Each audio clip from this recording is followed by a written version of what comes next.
Make It Go is a physical science unit incorporating ideas about how pushes and pulls cause objects to move. Let's look into the unit at a glance.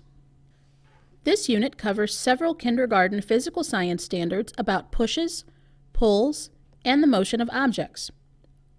Each of the next generation science standards correspond to a Missouri Learning Standard listed in parentheses on this chart. There is one standard that is a Missouri Learning Standard only. Take a moment to pause the video and review them. In this unit, students try to figure out how pushes and pulls affect the motion of objects. The anchoring phenomenon used to connect students to the science content is observing how a handmade toy, called a galimoto, moves back and forth. How does the toy move forward? How does the toy move backward? How can I make it move faster? Students will watch a video of the phenomenon of moving a galimoto at the beginning of the unit. After each lesson, students will reflect to consider what they have learned that will help them figure out the answers to the questions they have about how they can use pushes and pulls to move toys. The design challenge for this unit is a culminating activity in Lesson 6. Students are tasked with engineering their own galimoto.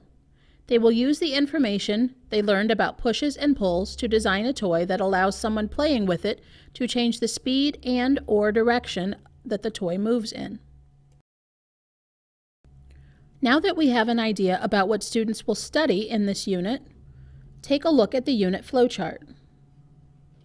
This unit is divided into 4 sections and there are 6 lessons total. In Section 1, students classify objects as nature-made, natural, or human-made, engineered, and think about how engineers use the engineering design cycle to make a toy. This section will take about 4 instructional days.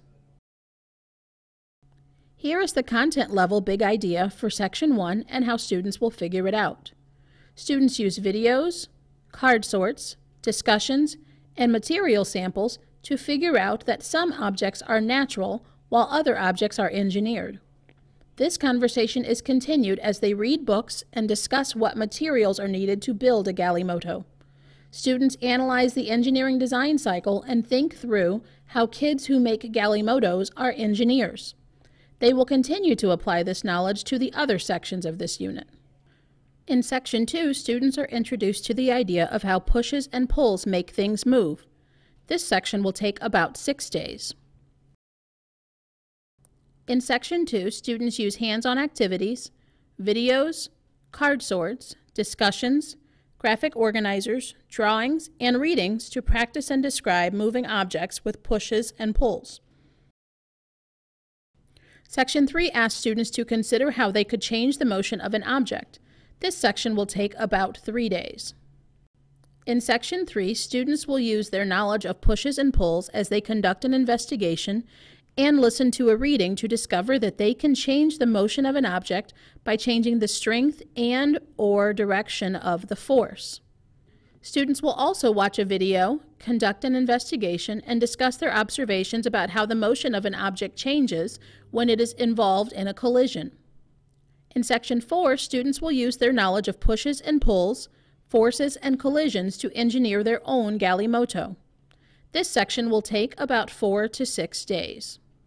Finally, students will use the engineering design cycle to create and redesign their own galimoto.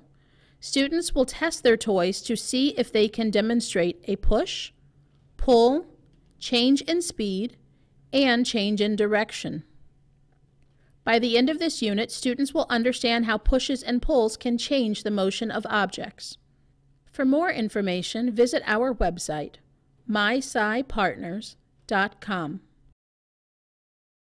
mySci, inspiring the next generation of scientists.